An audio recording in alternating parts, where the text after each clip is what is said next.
Terpujilah Engkau kekal selama-lamanya, ya Tuhan kami yang baik. Engkau baik dan sungguh amat baik. Sekali-kali Kau tidak pernah meninggalkan kami. Sekali-kali Kau tidak pernah membiarkan kami. Dengan tujuan supaya kami yang percaya dibaharui terus-menerus.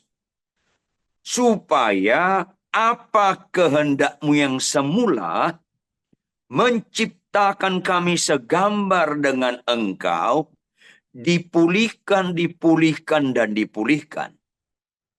Mujizat-Mu nyata, bukan sekedar sakit sembuh, bukan sekedar keinginan kami dikabulkan. Kasihanilah kami Tuhan. Mujizat-Mu nyata, ada proses aku makin berkurang, Engkau makin bertambah dalam kehidupan kami. Aku makin berkurang, Engkau makin bertambah-tambah dalam hidup kami. Karena kekristenan berfokus kepada karakter Kristus. Bukan berfokus kepada sakit sembuh, bukan berfokus kepada makin bagusnya ekonomi kami, bukan Tuhan. Tetapi bagaimana karakter Kristus, hidupku bukan aku lagi, melainkan Kristus semakin nyata dalam hidup kami. Roh Kudus berotoritaslah, kami siap dilawati firman Tuhan, supaya kami sungguh mengalami mujizat-mujizat yang Kau kehendaki, bukan yang kami kehendaki. Dalam nama Tuhan Yesus Kristus, haleluya, amin. Shalom. Apakah suara saya cukup jelas? Oke. Tema kita hari ini, ada yang tahu tema kita hari ini? Bisa dibuka mic-nya, tolong sebutkan apa tema kita hari ini? Apakah di kebahagiaan terbesar? Yes. Kebahagiaan terbesar. Saya memerlukan konsentrasi Anda sedikit ekstra mendengarkan firman ini, karena tema ini sangat penting, dan sangat penting. Sayangnya, mayoritas orang Kristen, bahkan mayoritas orang percaya, bahkan tidak sedikit pendeta, hamba Tuhan, tidak mengerti kebahagiaan terbesar. Ini serius sekali. Oleh karena itu, saya minta Anda konsentrasi sungguh-sungguh. Mari kita buka Alkitab kita, Mazmur 32 ayat 1-5. Saudara Frans bacakan buat kita semua. Saudara yang mendengar, saya berharap ada buku catatan dekat Anda. Bukan hanya Alkitab, tapi juga buku catatan ada pada Anda. Supaya kita belajar kebenaran yang sejati. Mazmur 32 ayat 1-5, silakan Frans. Ya, perikopnya kebahagiaan orang yang diampuni dosanya. Yes. Dari Daud, nyanyian pengajaran. Berbahagialah orang yang diampuni pelanggarannya, yang dosanya ditutupi. Berbahagialah manusia yang kesalahannya tidak diperhitungkan Tuhan, dan yang tidak berjiwa penipu. Selama aku berdiam diri, tulang-tulangku menjadi lesu karena aku mengeluh sepanjang hari. Sebab siang malam tanganmu menekan aku dengan berat. Sumsumku menjadi kering seperti oleh teriknya musim panas. Ayat kelima, dosaku kuberitahukan kepadamu, dan kesalahanku tidaklah kusembunyikan. Aku berkata, aku akan mengaku kepada Tuhan pelanggaran-pelanggaranku, dan Engkau mengampuni kesalahan karena dosaku. Sampai ayat 5? Ya, amin. Ya, sampai ayat 5. Nah, jemaat yang dikasih oleh Tuhan, Daud dipakai Tuhan menulis ayat-ayat ini. Tuhan memilih seseorang, tidak ada yang kebetulan. Tuhan memilih seseorang supaya efektif apa yang Tuhan sampaikan kepada manusia. Mengapa Daud? Catat baik-baik. Tujuan hidup ini adalah supaya bahagia. Catat baik-baik. Tujuan hidup ini adalah supaya bahagia. Ada orang seringkali nggak ngerti tujuan. Seringkali dia pikir kalau aku menikah dengan wanita cantik, aku menikah dengan pria ganteng, apalagi kaya, pasti bahagia. Halusinasi. Mayoritas pernikahan ganteng dan cantik berakhir tidak bahagia. Catat baik-baik. Ganteng cantik tidak pernah mendatangkan kebahagiaan kecuali hidup Anda seturut dengan firman. Survei membuktikan lebih tinggi angka perceraian di kalangan pasangan ganteng dan cantik daripada pasangan jelek. Catat baik-baik. Ini penting sekali supaya Anda ngerti. Ganteng cantik tanpa Tuhan lebih gampang mengkhianati perkawinan. Lebih gampang nyeleweng. Orang jelek sulit nyeleweng. Udah nyodor-nyodorkan diri pada jauh orang. Berbahagialah Anda yang jelek. Saudara yang kekasih, banyak orang anggap kalau kaya pasti bahagia. Halo, catat baik-baik.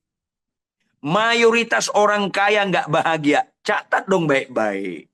Bukan semua, mayoritas orang kaya nggak bahagia. Tersirat Tuhan berkata, orang kaya sulit masuk dalam kerajaan surga. Tersirat di balik Tuhan berkata, di mana hartamu, di situ hatimu. Akhirnya orang kaya makin jauh dari Tuhan. Mayoritas, tidak semua, mayoritas. Ini penting sekali. Dan Anda tahu Bapak Ibu Saudara sekalian, Daud kaya nggak? Daud sangat amat kaya. Survei membuktikan tidak ada manusia sebelum Daud dan sesudah Daud sekaya Daud. Nggak ada. Kalau Anda teliti, para arkeolog Kristen meneliti kekayaan Daud 1/5 bumi. Kekayaan Daud 1/5 bumi. Orang terkaya sekarang namanya Elon Musk. Elon Musk tidak punya kekayaan, jangankan 1/5 bumi. 1/5 Amerika pun dia nggak punya. Bahkan 1/5 kota New York, dia tidak punya kekayaan. Kaya banget Daud. Ketika ada doktor teologi yang berkata kepada saya, Pak Ridwan, Salomo lebih kaya daripada Daud. Saya bilang, Anda nggak studi komprehensif. Maksudnya apa Pak Ridwan? Catat baik-baik. 90% kekayaan Salomo dari Daud. Catat baik-baik. 90% kekayaan Salomo dari Daud. Salomo dipercayakan membangun bait Allah yang begitu banyak menggunakan emas. Itu dari Daud. Daud nggak diperkenankan Tuhan mendirikan bait Allah. Karena Tuhan bilang, terlalu banyak darah kau tumpahkan. Tapi harta-harta yang dikumpulkan oleh Daud dipakai Salomo untuk membangun bait Allah. Daud sangat amat kaya. Tetapi dari pembacaan kita jelas, Daud tidak berkata berbahagialah orang kaya. Tidak. Jangan sampai kita ditipu. Kekayaan seringkali membawa kita makin gak bahagia. Tolong kalau bisa jawab, kalau ada yang bisa jawab, tolong jawab. Jamin gak tempat tidur kita harga 300 juta Bisa kita tidur nyenyak? Siapa yang bisa jawab? Tolong buka mic-nya. Jamin tidak. Harga tempat tidur 300 juta, bisa nyenyak kita tidur? Tidak. Sebaliknya, saya melayani ke Jawa Timur bagian selatan, Malang Selatan, daerah-daerah yang miskin sederhana. Tempat tidur mereka balai-balai. Tahu balai-balai nggak? Dari bambu yang sederhana. Di alas tikar yang lama, yang usang. Jamin nggak mereka nggak bisa tidur nyenyak?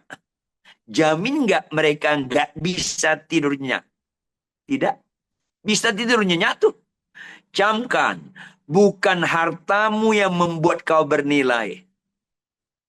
Bukan merek mobilmu, bukan merek tasmu, bukan besar megahnya rumahmu yang membuat Anda bahagia. Bukan sama sekali. Jangan letakkan harga diri tergantung apa yang kita pakai. Itu menghina Yesus. Kenapa menghina Yesus? Yesus mati untuk jiwamu, bukan untuk hartamu. Jangan makin percaya diri kita karena tas kita lebih mahal dari orang lain, karena rumah kita lebih megah daripada orang. Stop. Itu menyesatkan dan menipu. Apalagi yang dianggap orang bernilai membuat bahagia. Saya suka khotbah di Mabes Polri, di Mabes TNI. Saya ngomong sama mereka, Bapak-bapak, tolong jelaskan. Kalau pilkada, nggak usah gubernur, apalagi presiden. Pilkada mencari bupati. Kira-kira berapa yang mereka keluarkan dana-dana untuk dapat bupati? Apa kata mereka? Rata-rata Pak Pendeta mengeluarkan dana 10 miliar, 20 miliar. Bahkan ada orang mencari bupati mengeluarkan dana 100 miliar. Seolah-olah jabatan itu akan mendatangkan kebahagiaan. Begitu menang, mereka pesta, keluarga besar mereka pesta, sekampung pesta. Rasanya ini bahagia. Menipu. Mayoritas orang mengeluarkan dana untuk dia dapat jabatan. Setelah dapat jabatan, dia korupsi, memulangkan dana yang dikeluarkan dia. Akhirnya banyak bupati, wali kota, gubernur berakhir di penjara. Bahagia apa ini? Halo, Daud bukan saja kaya, jabatannya pun tinggi. Dia bukan sekedar raja. Di kalangan bangsa-bangsa lain, dia raja para raja. Karena raja-raja bangsa lain rutin memberikan upeti kepada Daud, menunjukkan penundukan. Jabatan Daud sangat amat tinggi. Tapi dia tidak berkata, berbahagialah orang yang punya jabatan tinggi. Suatu kali jemaat saya berkata, puji Tuhan Pak Pendeta, anak saya jadi bupati. Puji Tuhan. Tapi itu bukan nilai. Bukan itu pokok bahagia. Ini penting sekali saudara kekasih. Apalagi orang katakan bahagia. Terkenal. Pengakuan-pengakuan.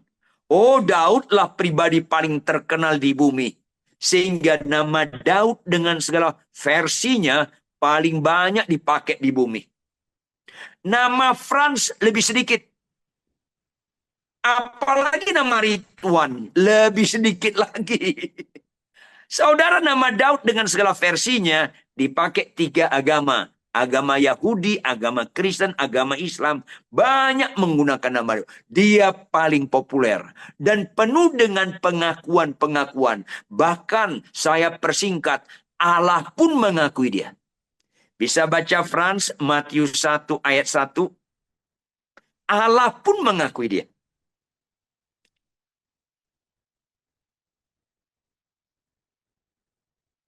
Matius 1 ayat 1.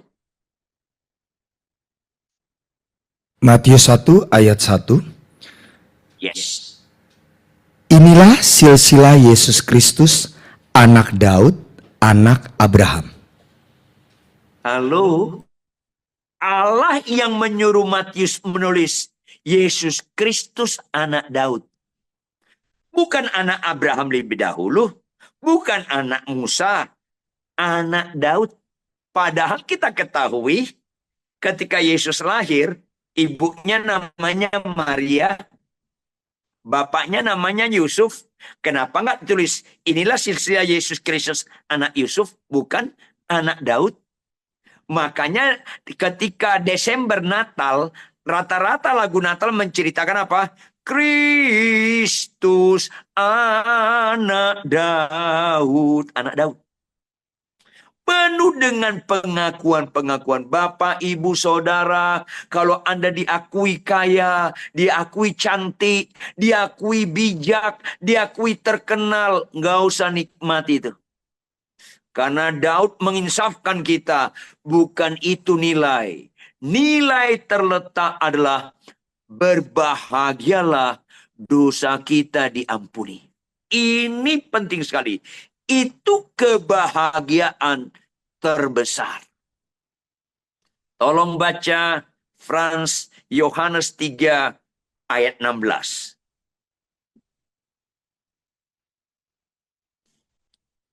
Yohanes 3 ayat 16. Yohanes 3 ayat 16, karena begitu besar kasih Allah akan dunia ini, sehingga ia telah mengaruniakan anaknya yang tunggal, supaya setiap orang yang percaya kepadanya tidak binasa, melainkan beroleh hidup yang kekal. Catat baik-baik Bapak, Ibu, Saudara. Alamat kasih Allah yang begitu besar, yang direalisasikan, dia karuniakan anak yang tunggal berkorban di kayu salib, dikuburkan, turun dalam kerajaan maut, bangkit pada hari ketiga, bukan untuk sakit sembuh. Catat, bukan untuk sakit sembuh, bukan supaya kaya, tetapi supaya kita tidak binasa, melainkan beroleh hidup yang kekal, yaitu dosa kita diampuni. Itu kasih Allah yang terbesar. Tidak ada karya Tuhan yang lebih besar selain pengorbanan Kristus untuk supaya dosa kita diampuni. Makanya ada nyanyian, karya terbesar dalam hidupku, pengorbananmu yang karya terbesar. Nggak ada karya Tuhan Allah lebih besar selain pengorbanan Kristus. Nggak ada, Bapak, Ibu, Saudara. Maka konsekuensi logis itu karya terbesar harus kita responi dengan kebahagiaan terbesar adalah dosa kita diampuni.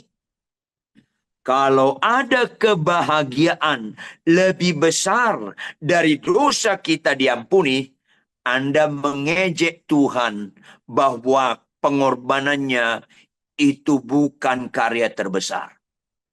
Kalau Anda lebih bahagia, sakitmu sembuh, kankermu sembuh, daripada dosamu diampuni, Anda sesat, dan sesat. Inilah yang mau diangkat Daud jauh sebelum Yesus datang ke dunia. Jauh sebelum Yesus mati di kayu salib. Supaya jauh-jauh hari kita menghormati pengorbanan Kristus. Kita meresponi itu karya terbesar dengan kebahagiaan terbesar. Saking itu terbesar, Allah tidak pernah meletakkan sukacitanya di sakit sembuh. 10 orang sakit kusta datang ke Tuhan Yesus. Semuanya sembuh. Hanya satu yang membuat Tuhan sukacita. Karena satu bertobat, dosanya diampuni. Allah tidak pernah meletakkan sukacitanya di kesembuhan. Catat baik-baik. Kalau Tuhan meletakkan sukacitanya di kesembuhan, konsisten dong. 10 sembuh, 10-10-nya Tuhan sukacita dong. Kan kenyataan tidak. Hanya satu.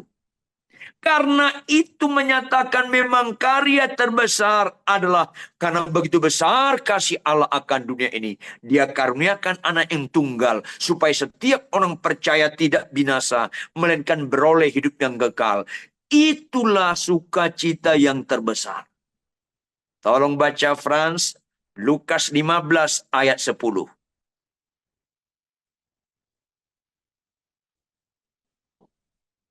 Lukas 15 ayat yang ke-10.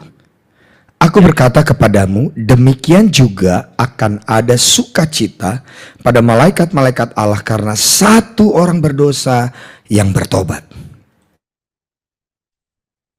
Yes, ayo dong Bapak Ibu Saudara, hormatilah karya Tuhan yang terbesar, yaitu pengorbanannya supaya dosa kita diampuni. Mari kita selaras dengan Daud dan dengan Allah.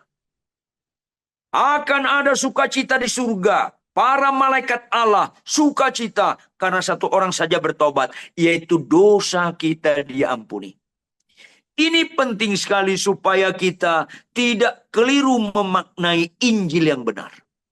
Ini penting supaya kita ngerti bahwa inilah tujuan Allah mengaruniakan anak yang tunggal kepada kita. Jangan ada sukacita tandingan selain dosa kita diampuni. Tetapi itu akan terjadi Bapak Ibu Saudara.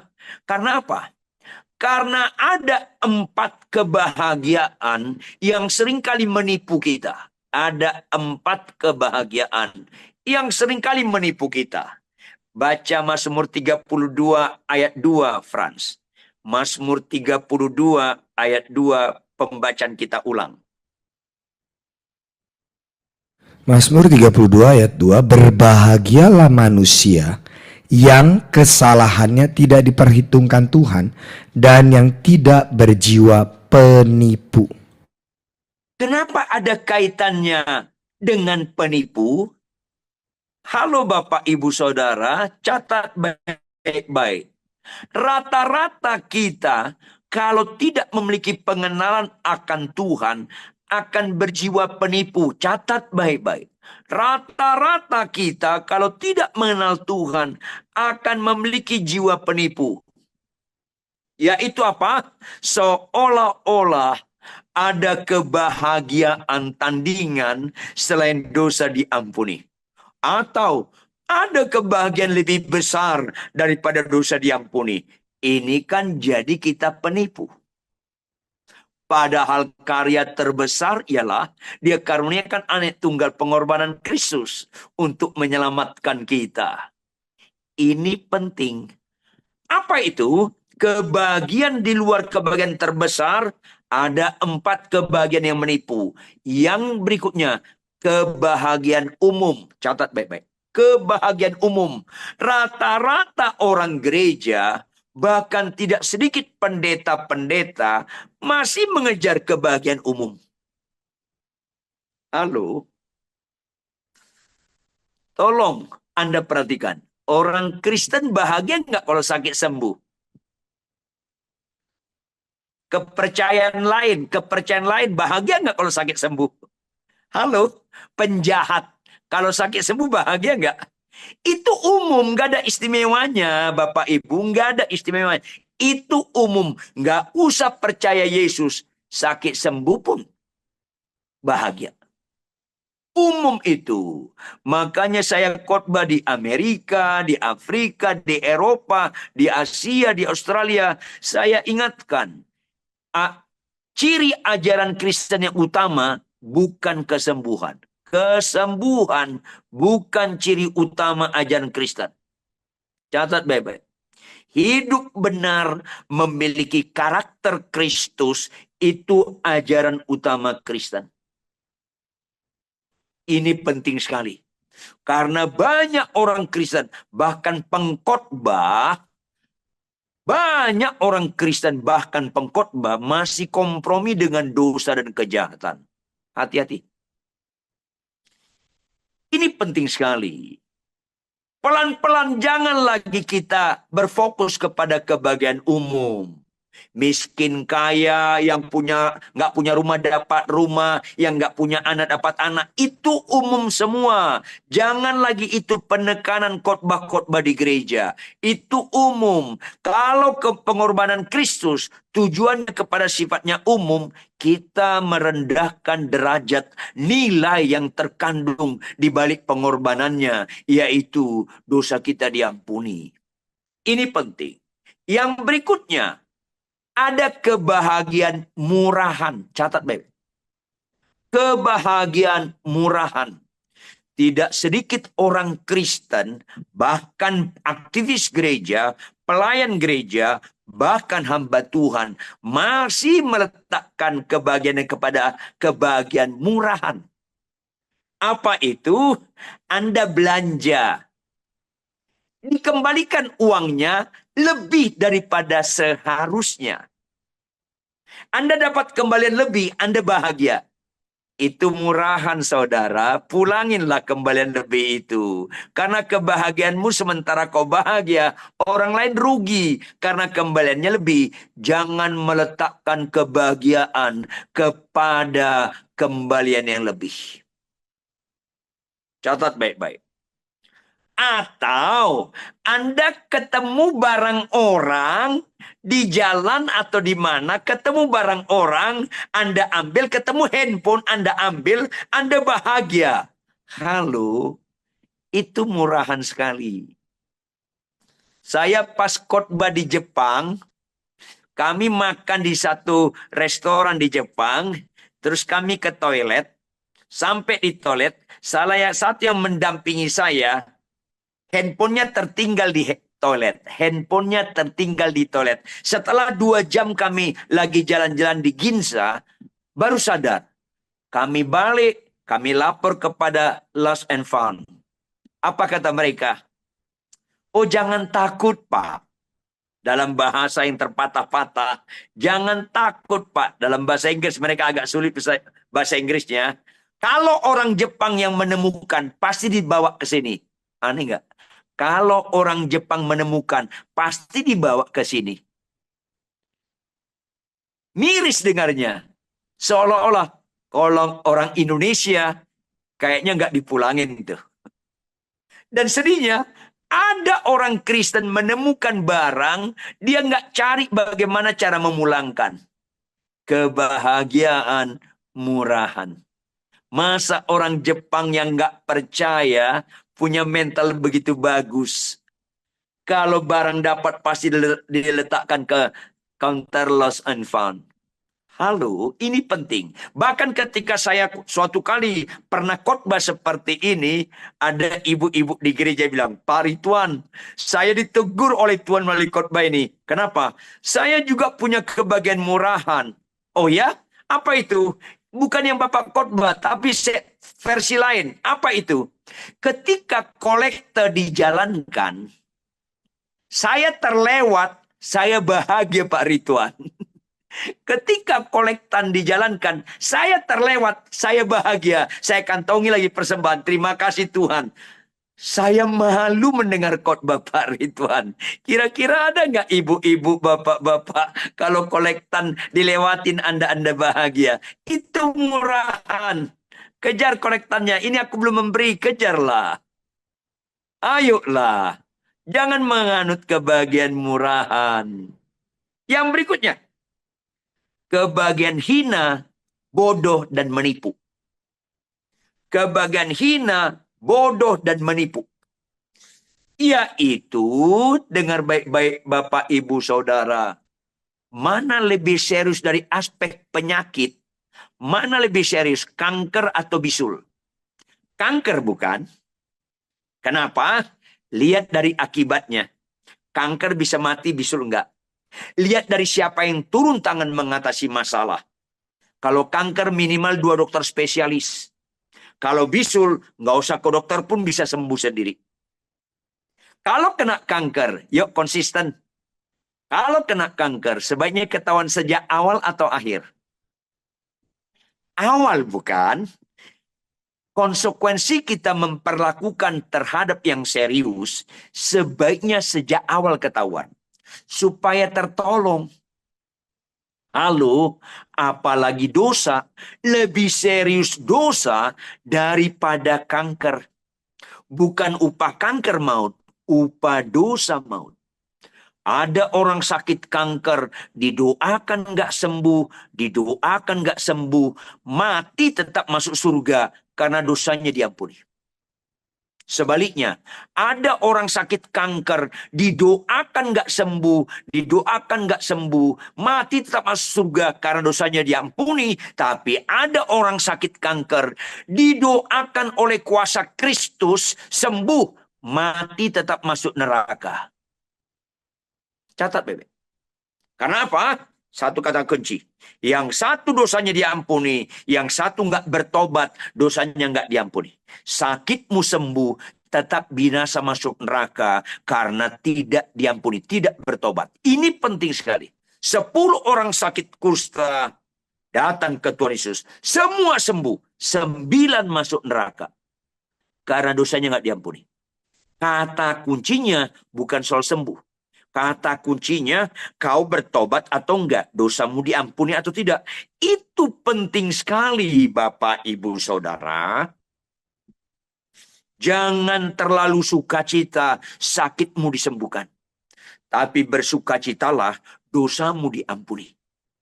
Ini penting. Karena apa?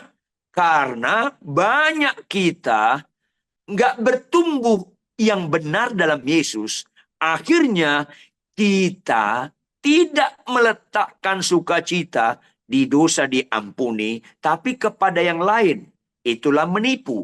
Baca Frans, Lukas 10 ayat 20.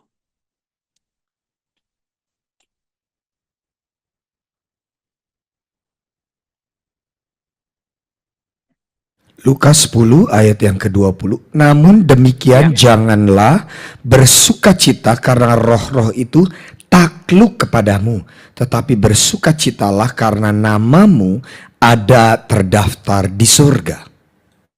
Yes, saat itu murid-muridnya diutus 22 orang pelayanan. Banyak mujizat-mujizat, sakit sembuh. Banyak orang terikat dilepaskan. Banyak orang kerasukan setan dimerdekakan.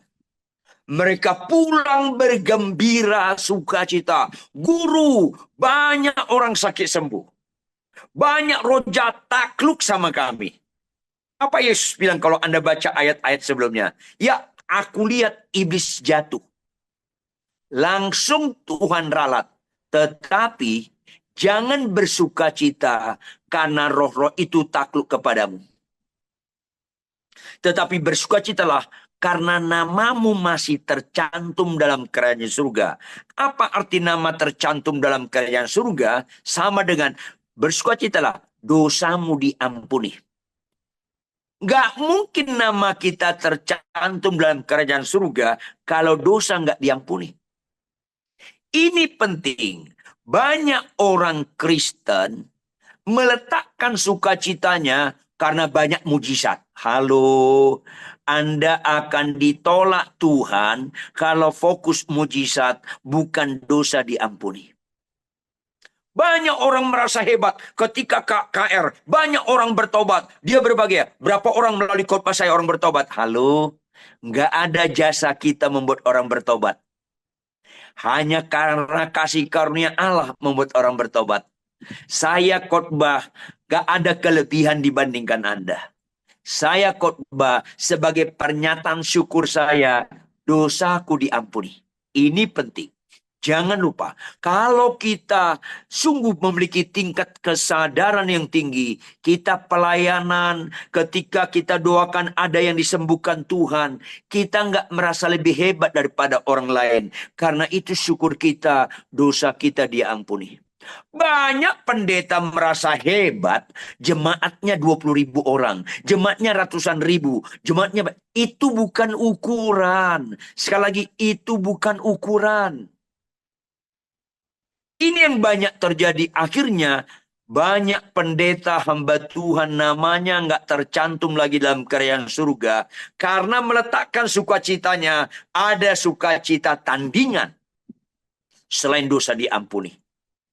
Apa itu? Tolong baca Frans, Matius 7 ayat 22 sampai 23.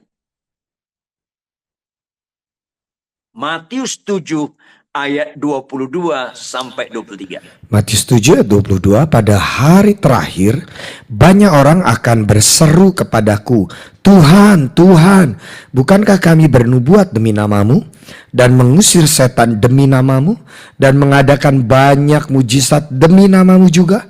Pada waktu itulah aku akan berterus terang kepada mereka dan berkata, aku tidak pernah mengenal engkau. Aku tidak pernah mengenal kamu, enyahlah daripadaku, kamu sekalian pembuat kejahatan. Kenapa Tuhan bilang aku tidak pernah mengenal kamu?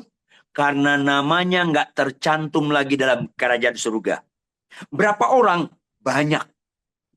Kenapa? Karena mereka menyodorkan seolah-olah mereka punya peran. Tuhan, Tuhan, bukankah kami bernubuat demi namamu? Halo, kau bisa bernubuat bukan menunjukkan kau hebat. Tanda-tanda hamba Tuhan diurapi bukan bisa bernubuat. Tanda-tanda hamba Tuhan diurapi, dia hidup dalam kekudusan. Karena dia dosanya diampuni dan dia tidak kompromi dengan dosa. Tuhan, Tuhan, bukankah kami mengusir setan demi namamu? Banyak merasa hebat karena karunia-karunia ini. Halo, itu semuanya peran Tuhan. Kita hanya alat. Tidak ada kita merasa punya jasa di situ. Tuhan, Tuhan, bukankah jemaat kami banyak? Halo, itu jemaat Tuhan, bukan jemaat kamu. Itu pekerjaan Tuhan, itu bukan pekerjaan kamu. Banyak orang meletakkan nilainya karena hal-hal seperti itu. Termasuk banyak mujizat. Tuhan, Tuhan, bukankah kami melakukan banyak mujizat demi namamu? Karena merasa itu lebih hebat. Halo, kalau kita mendoakan orang sakit sembuh, itu pekerjaan Tuhan. Kita melakukannya karena rasa syukur kita, dosa kita diampuni. Milikilah tingkat kesadaran yang tinggi. Dimanapun kita, itu berdasarkan karena dosa kita diampuni. Sehingga kita tidak merasa lebih daripada orang lain. Apakah jemaat kita ratusan ribu, apakah jemaat kita 50 orang doang, itu tidak menentukan. Catat baik-baik. Banyak orang yang gereja-gereja besar menjadi pendeta terkenal, pendeta banyak mujizatnya, justru ditolak Tuhan. Kenapa? Baca Frans Lukas 15 ayat 7. Catat baik-baik. Lukas 15 ayat 7. Lukas 15 ayat 7, aku berkata kepadamu, demikian juga akan ada sukacita di sorga karena satu orang berdosa yang bertobat, lebih daripada sukacita karena 99 orang benar yang tidak memerlukan pertobatan. Catat saudara sekalian, tidak semua kalimat ucapan Yesus dimulai dengan kata, aku berkata kepadamu. Kalau ada firman Tuhan dimulai dengan kalimat, aku berkata kepadamu, itu harus mencuri perhatian kita. Kalau ada kalimat dimulai dengan kalimat, aku berkata kepadamu, maka kalimat berikutnya, tangkap intinya, jangan lupa sampai mati. Karena setiap kalimat yang dimulai dengan kata, aku berkata kepadamu, ada unsur prinsip dan pasti digenapi. Apa itu dalam ayat ini? Dalam ayat ini, saudara, ada dua kelompok manusia. Kelompok pertama, satu orang. Kelompok kedua, 99 orang. Perbandingannya ekstrim.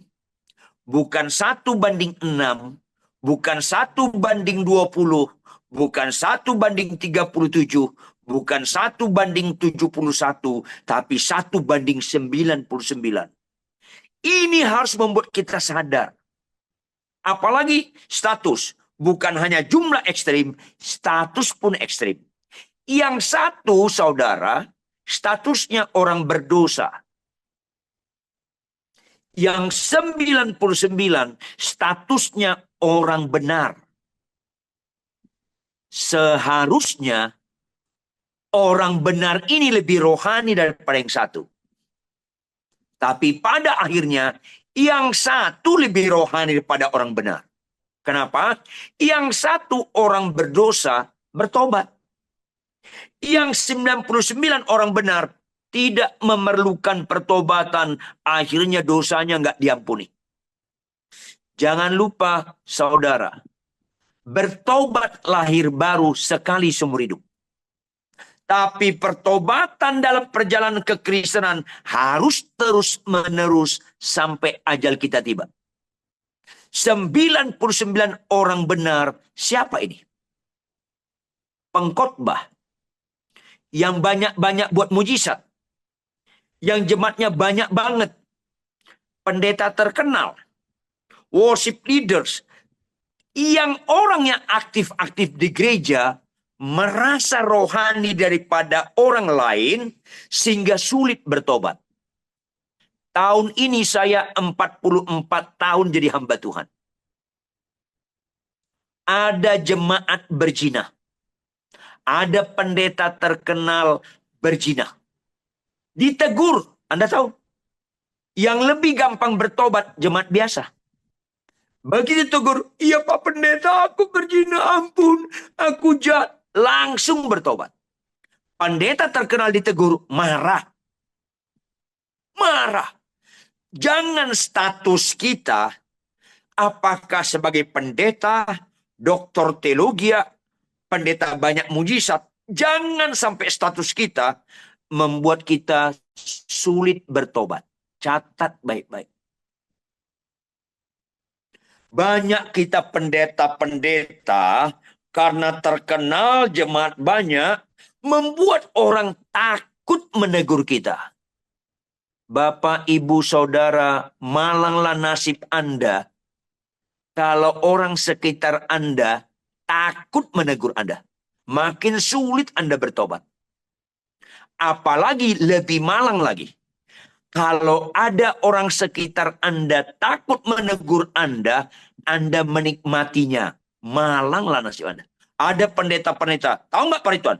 Semua orang sekitar saya takut menegur saya. Loh kok nikmati ya? Makin sulit kau bertobat. Kau akan menggenapi yang 99 orang itu. Catat baik-baik. Makin terjadi pada kita, dengar baik-baik. Mana bapak-bapak lebih menikmati? Teguran istri atau pujian istri orang lebih dinikmati? Mana bapak-bapak lebih menikmati? Teguran istri atau pujian istri orang? Kelihatan siapa kita. Kalau Anda menikmati bapak-bapak, Anda menikmati pujian istri orang, makin sulit Anda bertobat. Demikian juga kau ibu-ibu. Kalau kau lebih menikmati pujian suami orang daripada teguran suamimu, kau akan sulit bertobat. Kenapa? Catat baik-baik. Sehebat-hebatnya istri orang mengenal saya, nggak ada 1/10-nya dibandingkan istri saya dan mengenal saya. Nggak ada. 1/10-nya pun nggak ada. Kalau istri orang nggak mengenal saya, memuji saya, berbobot nggak pujiannya? Enggak. Kalau istri orang memuji saya, masuk telinga kanan, keluar kanan lagi. Nggak sempat masuk. Nggak berbobot. Kalau istri saya, dengar baik-baik. Tidak ada manusia di bumi ini sehebat istri saya dalam mengenal saya. Nggak ada. Kalau istri saya menegur saya, berangkat dari mengenal saya nggak? Bodoh banget saya kalau nggak menikmati teguran istri. Demikian juga Anda ibu-ibu. Bodoh sekali Anda kalau Anda tidak menikmati pujian teguran suami Anda. Suami Anda lebih mengenal Anda daripada suami siapapun di bumi ini. Kalau kita menikmati teguran pasangan kita, potensi kita suka bertobat. Ayolah. Ada pendeta ditegur istrinya, ditampar istrinya. Halo, jangan lihat rohani orang di khotbah, di mujizat-mujizat, di nubuat, di bahasa roh, di ngusir setan. Bukan itu ukuran rohani. Tetap nggak kita membutuhkan pertobatan terus-menerus? Berbahagialah dosanya diampuni. Jangan ada potensi dalam diri kita tidak memerlukan pertobatan sepanjang hidup ini. Bahkan kadangkala tanpa kita sadari, ada dosa yang kita nggak sadari. Teruslah tiap malam saya, Tuhan, kalau ada sepanjang hari ini ada dosa yang nggak kusadari, ampuni Tuhan. Tetaplah kita memerlukan pertobatan terus-menerus. Sehingga ada sukacita di surga. Sehebat apapun kita dipakai Tuhan, kita tetap tidak orang sempurna. Masih mungkin kita jatuh dalam dosa. Termasuk Daud, termasuk Musa, Abraham, termasuk Petrus, Paulus. Tetaplah kita membutuhkan pertobatan. Penutup. Apa arti dosa? Arti dosa tidak taat. Catat baik-baik. Adam dan Hawa, semua buah di taman ini boleh kau makan buahnya. Tetapi, buah yang satu itu jangan kau makan buahnya. Kalau kau makan, kau akan mati. Artinya, kalau mereka taat, mereka nggak mati. Kalau mereka nggak taat, mereka mati. Karena apa? Ketaatan adalah satu-satunya pernyataan hidup yang berbobot. Kita mengakui dia Tuhan. Kita mengakui dia Raja. Kita mengakui dia penebus. Kita beribadah kepada dia. Kita menyembah dia. Hanya ketaatan yang menunjukkan Anda menyembah dia atau tidak. Semua penyembahan-penyembahan di gereja, angkat tangan. Kalau bukan karena ketaatan, itu hanya entertain. Itu hanya retorika. Itu hanya ritual tanpa spiritual. Karena ketaatan itu sendirilah penyembahan. Sebaliknya, ketidaktaatan itu dosa. Ketidaktaatan adalah statement hidup yang berbobot. Kita menolak dia Tuhan. Kita menolak dia Raja. Kita menolak dia penebus. Kita menolak untuk beribadah kepada dia. Kalau Tuhan katakan, hai istri, tunduklah pada suamimu. Kalau Anda tidak tunduk, Anda menolak Yesus Tuhan Anda. Kalau Anda tidak tunduk, Anda menolak beribadah kepada dia. Istri yang tidak tunduk pada suami nggak pernah menyembah Tuhan. Catat baik. Ketaatan adalah yang paling indah. Maka penutup. Ketaatan adalah rangkaian daripada pertobatan.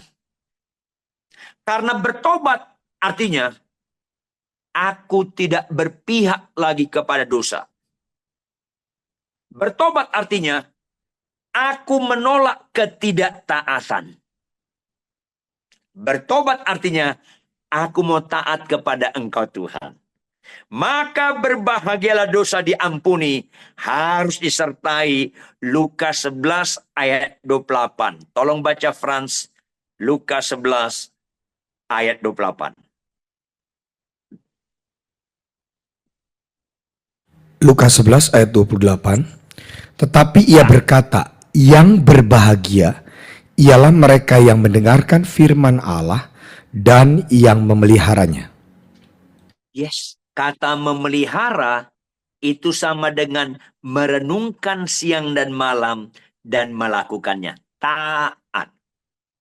Orang berbahagia, dosanya diampuni, dia menolak ketidaktaatan. Maka orang berbahagia, bukti dosa diampuni, kita taat menjadi pelaku firman. Karena iman tanpa perbuatan mati. Penutup baca ayat kita yang pertama, Frans, Mazmur 32 ayat 3 sampai 5. Ini penutup. Mazmur 32 ayat 3 sampai 5.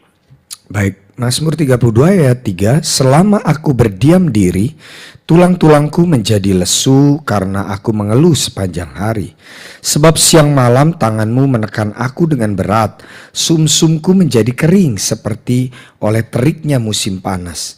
Dosaku kuberitahukan kepadamu dan kesalahanku tidaklah kusembunyikan. Aku berkata, aku akan mengaku kepada Tuhan pelanggaran-pelanggaranku dan engkau mengampuni kesalahan karena dosaku.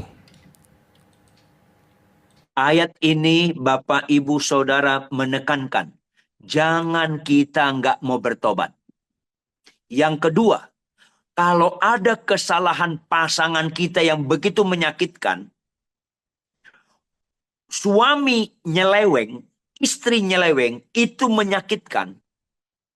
Tapi membuat kita ikut berdosa. Kita benci, kita cerai. Maka kita sulit bertobat. Kita mengeluh setiap hari. Kurang ajar dia Tuhan. Dia berzina, dia nyeleweng. Akhirnya mengeluh. Bukannya mengakui dosa kita. Akhirnya suami berzina masuk neraka. Istri yang tidak mengampuni suami melakukan kejahatan. Dua-duanya masuk neraka. Karena dua-duanya nggak memerlukan pertobatan. Yang sakit hati selalu fokusnya kesalahan pasangannya. Akhirnya dia nggak mau mengakui dosanya di hadapan Tuhan. Bapak, Ibu, Saudara, apapun kesalahan orang lain, pasangan kita, tetap kita ampuni. Kalau kita sempat sakit hati, benci, niat cerai, mintalah ampun kepada Tuhan. Tetap kasihi suamimu, istrimu. Bahkan Tuhan bilang kasih musuhmu. Supaya status kita minta ampun disertai dengan ketaatan. Berbahagialah dosa diampuni. Berbahagialah orang mendengarkan firman Tuhan. Merenungkan dan melakukan. Itu mujizat yang tertinggi dalam kekristenan. Tuhan Yesus memberkati. Salam. Bagaimana? Apakah saya tutup dalam doa, Frans? Wow, tepuk tangan dulu untuk kemuliaan nama Tuhan. Haleluya. Puji Tuhan. Terima kasih Pastor Ridwan Huta Barat ya. Puji Tuhan. Baik. Semua tentunya diberkati lewat sharing firman Tuhan dari Pastor Ridwan ya malam hari ini ya. Nah, jadi kita tahu kebahagiaan yang terbesar sebenarnya apa ya. Yang terpenting dari hidup ini kita itu tahu bahwa kita diselamatkan. Pastikan kita selamat. Betul ya Pak ya? Betul ya Pak ya? Yang penting benar. Itu pastikan kita itu selamat loh. Karena ada banyak orang Kristen gak yakin. Ya betul ya. Betul ya. Karena waktu ditanya kamu nanti masuk surga apa neraka? Aduh, kok masih belum yakin? Gimana itu Pak? Kalau ada yang menjawab seperti itu Pak? Ya, berarti itu nggak kenal Yesus. Tapi Frans, ada juga orang, ada pendeta, dia merasa tetap diselamatkan, tapi dia bertahan dengan istri simpanan. Ini menipu nih. Kalau diselamatkan itu dosa diampuni. Ada pendeta ngomong sama saya, Pak Ridwan percaya nggak anugerah Tuhan lebih besar dari dosa kita? Ya benar. Oleh karena itu Pak Ridwan, biarpun istri saya 2, tetap dosaku diampuni.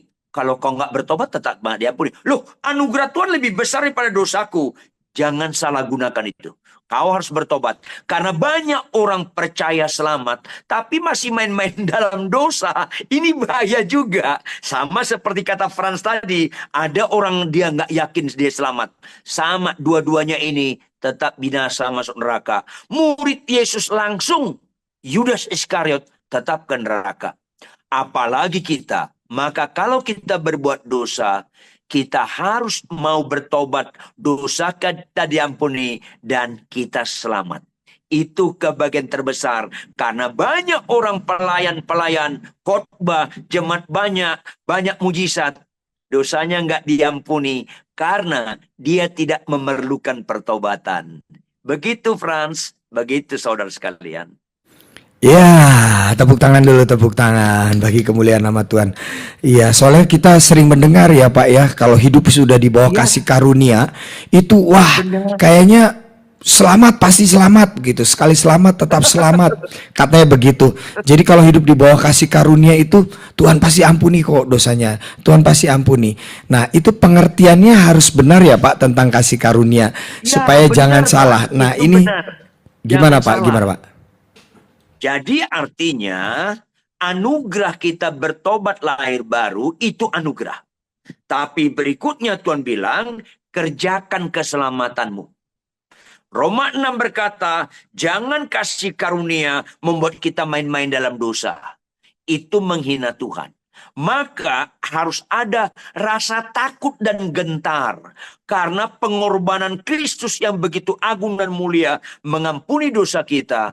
Maka kita jangan lagi kompromi berbuat dosa. Tetapi kalau sampai jatuh dalam dosa, jangan berdiam, jangan cari pembenaran. Tetaplah bertobat. Kalau kita salah, jangan malu-malu minta maaf pada pasangan. Minta ampun kepada Tuhan. Karena masih mungkin kita salah. Maka jangan kita katakan sekali selamat tetap selamat. Tapi kita masih kompromi dengan dosa. Itu menipu. Dan banyak orang akhirnya ketika mati ditolak Tuhan. Karena dia kira pelayanannya bisa membuat dia ke surga. Khotbah-khotbahnya bisa buat ke surga. Tidak. Dosa kita diampuni. Itu yang membuat kita selamat. Bukan khotbah-khotbah kita. Bukan jemaat kita puluhan ribu. Nggak heran banyak pendeta merasa rohani dengan jemaat banyak. Tapi seenaknya sombong. Seenaknya berzina. Akhirnya ditolak Tuhan. Jangan pernah kita tidak membutuhkan pertobatan seumur hidup kita. Supaya kebahagiaan terbesar jiwa kita selamat itu terjadi. Tuhan Yesus memberkati. Wah, tepuk tangan lagi bagi kemuliaan nama Tuhan. Oke.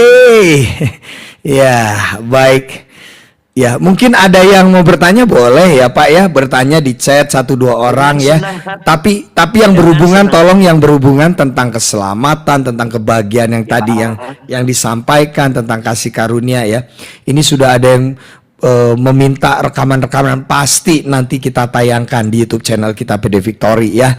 Nanti kita akan tayangkan supaya bisa jadi berkat ya, jadi peringatan, jadi nasihat buat setiap orang yang mendengar. Silakan, mungkin ada beberapa yang mau bertanya tentang hal-hal seperti ini, tentang kebahagiaan. Tadi yang terpenting adalah kita tahu betul kalau kita diselamatkan.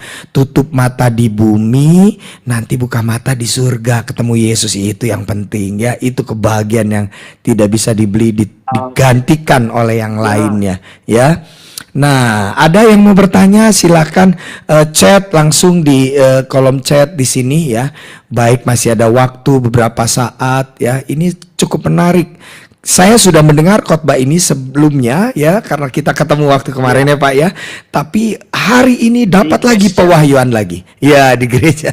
Nah, itu saya dapat pewahyuan yang baru lagi begitu ya, karena firman itu diulang-ulang sekalipun pasti dapatkan hikmat yang baru, pewahyuan yang baru. Benar. Baik ya, mungkin ada yang mau bertanya. Kalau suami tetap selingkuh, ini langsung pertanyaannya selalu ke arahnya situ. Apa yang kita lakukan padahal harus diingatkan, pasti marah gitu. Bagaimana cara mengenalkan pertobatan pada suami yang selingkuh ini? Silakan Pak. Terima kasih untuk pertanyaannya. Pertama, kita harus sama-sama, pasangan yang selingkuh itu sangat berat. Catat baik-baik. Tetapi jangan kita sempurnakan rancangan setan kalau pasangan kita jatuh karena dikendalikan setan. Jangan kita berespon sesuai dengan kehendak setan. Catat baik-baik. Orang jatuh dalam dosa, termasuk suami selingkuh, itu jatuh.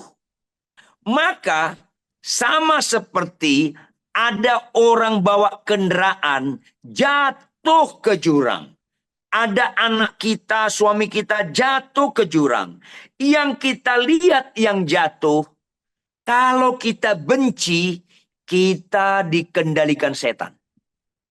Tetapi kalau kita kasihan, kita ikut nangis, kita rindu dia tertolong, itu keren. Makanya Bapak Ibu Saudara kekasih, kalau kita misalnya keluarga kita, suami, istri jatuh, lihatlah seperti dokter terhadap pasien. Yang dikendaki iblis, kalau pasangan kita jatuh, kita benci, kita maki, kita cerai. Yang dikendaki Tuhan, kalau pasangan kita jatuh, kasihi dia. Kasihani dia. Ikut nangis dalam kejatuhannya, walaupun dia nggak tahu. Maka ada perkara yang luar biasa, yang melampaui segala akal dan pikiran. Apa yang nggak pernah kau lihat dengan mata, nggak pernah kau dengar dengan telinga, nggak pernah timbul dalam hati manusia, Tuhan sediakan bagi mereka yang bagaimana? Bagi mereka yang mengasihi Tuhan. Kalau kita, pasangan kita jatuh, kita tetap mengasihi Tuhan. Caranya, tetap melakukan firman Tuhan. Yohanes 14 ayat 15. Jikalau kita mengasihi Tuhan, tetap kita melakukan perintahnya. Maka minta pertolongan Roh Kudus, Roh penghibur, Roh penolong, Roh yang memampukan, supaya kita melihat pasangan yang jatuh sebagaimana Tuhan mengendaki kita melihat dia. Jangan sebagaimana iblis mengendaki kita melihat dia. Jangan sebagaimana kedagingan kita melihat dia. Tetapi kita melihat pasangan kita sebagaimana Tuhan mengendaki kita melihat dia. Karena ketika kita jatuh dalam dosa, Allah mengaruniakan anak tunggal. Dia tetap mengasihi kita. Dia berkorban supaya dosa kita diampuni. Kita pun mengasihi suami, mengasihi pasangan yang jatuh, sehingga Tuhan mengampuni dia dan keluarga Anda diberkati. Tuhan Yesus memberkati. Wow, puji nama Tuhan. Nah, ini luar biasa nih analoginya tadi tentang seorang dokter nggak kenal kita, bukan saudara, bukan siapa-siapa, mau tolong kita ya Pak ya. Dokter aja mau tolong kita ya. Apalagi kita pasangannya, kalau melihat pasangan kita bermasalah, ya harus ditolong, diingatkan, didoakan ya. Harus diingatkan tuh ya. Jadi sudah terjawab nih Bu Nana, jadi harus terus didoakan, harus diingatkan terus, nggak apa-apa supaya dan dikasihi. Ya dikasihi, supaya pasangan kita benar-benar mengalami Tuhan, ketemu sama Tuhan, berjumpa dengan Tuhan. Nah, ada pertanyaan yang cukup bagus ya nanti tentang tadi kasih karunia dan keselamatan. Kebahagiaan terbesar adalah tentang keselamatan. Nah, apabila kita nanti sudah sama-sama tidak ada lagi di dunia ini, apakah kita juga pasti akan ketemu dengan keluarga kita yang sudah mendahului kita, dengan orang-orang yang sudah meninggal sebelumnya, Pak? Terima kasih untuk pertanyaannya. Bapak Ibu Saudara kekasih, nanti kita di surga nggak ada relasi suami istri, bapak anak, anak menantu, nggak ada relasi lagi. Kita pakai tubuh kemuliaan, usia kita nggak ada yang lebih tua, nggak ada yang paling muda, karena bersifat kekal. Jadi saudara, kita hanya mengenal kalau kita masuk surga, kita mengenal saudara kita di bumi yang belum percaya atau percaya. Tapi nanti kalau di surga kelak kita pakai tubuh kemuliaan. Kita nggak lagi bicara saudara, adik kakak, mama papa, nggak lagi bicara itu di surga. Jangan lupa, di surga nanti pakai tubuh kekekalan sama kita usianya. Tapi saling kenal nggak Pak katanya? Saling kenal nggak? Ini papaku gitu. Kenal nggak Pak? Nah, di sana nggak ada reuni, nggak ada reuni. Di sana fokus kita Kristus, memuji-muji Kristus, bersyukur memuliakan Dia. Itu kemuliaan yang terindah. Nggak lagi reuni, gue teman lama, teman SMA ku, nggak ada lagi begitu. Karena fokus kita bukan gituan lagi. Itu sukacitanya nggak terkatakan. Saking indahnya, itu kita nggak perhatikan lagi. Begitu. Oke, jadi sudah terjawab juga tuh pertanyaan Bu Okta ya. Jadi Ya. di sana bukan reuni ya. Kita sudah ini apa namanya fokus kita kepada memuji, menyembah Tuhan. Mungkin nanti Ya. makan bareng sama Tuhan, ada ya kayak gitu ya Pak? Makan di sini bukan makanan lahiriah ya. Iya. Kan, nanti pesan capcay, pesan hamburger nggak ada ya.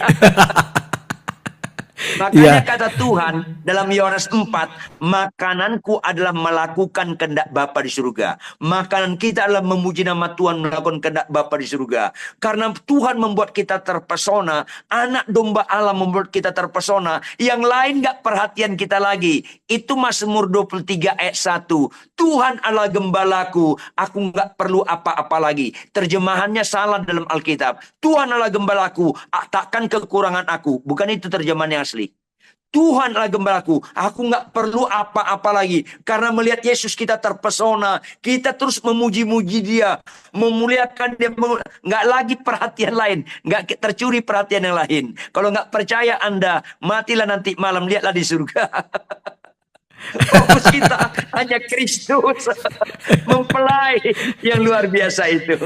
Nah itu kalau nggak percaya matilah malam hari ini katanya begitu ya.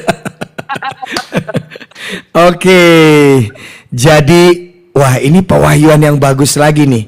Ya Bu Sheni juga menanggapi, berarti sebaiknya, seharusnya ketika kita masih hidup kita benar-benar saling mengasihi, saling reuni, saling pokoknya saling tolong segalanya ketika kita masih ada di dunia.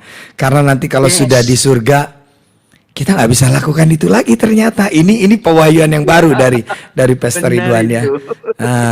Jadi ya sudah kita percaya ya, Ibu Lani juga ya percaya bahwa apa namanya, suami yang sudah nggak ada, sudah ada di tempat yang terbaik begitu ya, sesuai dengan iman percayanya, tempat yang terindah gitu ya.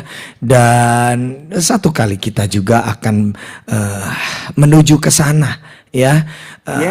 Menuju ke sana. Semua kita ini antrian, entah nanti bergantian atau rapture bareng-bareng semua ke sana. Nah, ini kita seru ya kalau rapture ya Pak ya. Jadi bareng-bareng ke surga. Oke, baik, terima kasih Pak Ridwan. Hari ini banyak sekali pewahyuan-pewahyuan yang boleh kita dapatkan, saudara yang dikasih Tuhan. Selagi kita masih ada kesempatan di dunia ini, pergunakan semua dengan baik, dengan keluarga, dengan sahabat, dengan orang-orang yang ada di dekat kita, ya, supaya mereka pun juga bisa dapatkan keselamatan, cerita tentang Yesus begitu ya. Dan kita percaya semua nanti kita berbahagia di sana memuliakan Tuhan. Amin. Tepuk tangan bagi kemuliaan nama Tuhan. Thank you, thank you, thank you, thank you.